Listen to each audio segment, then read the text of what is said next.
মধ্যপ্রাচ্যের দাবানল আজ এক নতুন এবং ভয়ঙ্কর মোড় নিয়েছে। যে আশঙ্কা বিশ্বজুড়ে টেনশন বাড়িয়েছিল তাই সত্যি হলো। আয়াতুল্লাহ আলী খামেনি, যিনি গত 4 দশক ধরে পশ্চিমা বিশ্বের মাথা ব্যথার কারণ ছিলেন, তিনি আর নেই। ডোনাল্ড ট্রাম্প একে মুক্তির সূচনা লগ্ন হিসেবে দেখলেও বিশ্লেষকরা বলছেন ভিন্ন কথা। তারা বলছে খামেনিকে হত্যা করে সবচেয়ে বড় ভুল করল যুক্তরাষ্ট্র। শনিবারের যৌথ অভিযানে মার্কিন এবং ইসরায়েলি মিসাইল যখন তেহরানের সুপ্রিম লিডার কম্পাউন্ডে আঘাত হানে, তখন শুধু একটি ভবনের পতন ঘটেনি, বরং মধ্যপ্রাচ্যের স্থিতিশীলতারও পতন ঘটেছে। ইরানের ফার্স্ট নিউজ এজেন্সি খামেনির মৃত্যুর খবর নিশ্চিত করার পরপরই ক্ষোভে ফুঁসছে তেহরান। আর তাই তো ওয়াশিংটন ভিত্তিক থিঙ্ক ট্যাঙ্ক আটলান্টিক কাউন্সিলের উপদেষ্টা হারলান উলম্যান আল জাজিরাকে খোলাখুলি বলেছেন, যুক্তরাষ্ট্র সবচেয়ে বড় ভুলটিই করেছে। কিন্তু কেন এটা ভুল? উলম্যানের মতে, খামেনি এখন আর শুধু একজন নেতা নন, তিনি এখন শহীদ। ইরানের ইসলামী সরকারের নেতারা এখন আর নতি স্বীকার করবে না। তারা প্রতিশোধের বিষয়ে আর কোনো ছাড় দেবে না। উলম্যান কঠোর হুঁশিয়ারি দিয়ে বলেছেন, ইরান ভেনেজুয়েলা নয়, ইরানের নেতৃত্বের কাছ থেকে যুক্তরাষ্ট্রের নতি স্বীকারের আশা করা মূর্খতা। এদিকে খামেনির মৃত্যুর পর এখন সবচেয়ে বড় প্রশ্ন, কে ধরবে ইরানের হাল? হারলান উলম্যানের দৃষ্টিতে সুপ্রিম ন্যাশনাল সিকিউরিটি কাউন্সিলের চেয়ারম্যান আলী লারিজানি অত্যন্ত দক্ষ এবং ভয়ঙ্কর প্রতিপক্ষ।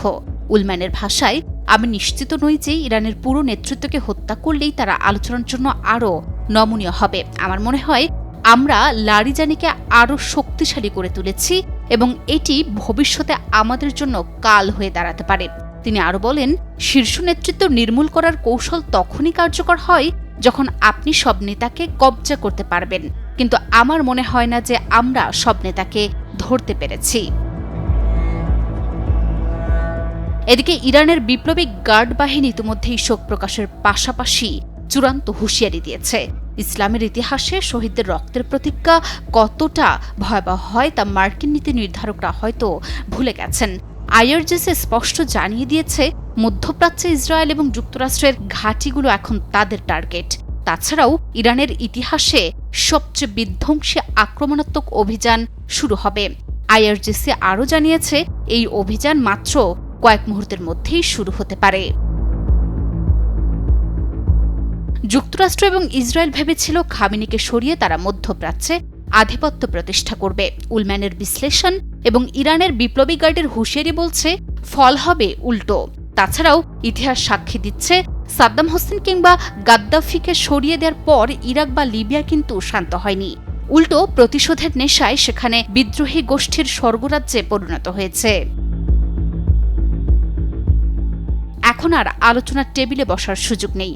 এখন কেবল প্রতিশোধের পালা। বারদের স্তূপে দাঁড়িয়ে থাকা মধ্যপ্রাচ্যে এখন কেবলই আগুনের প্রতীক্ষা করছে বিশ্ববাসী। Desk report, news 24।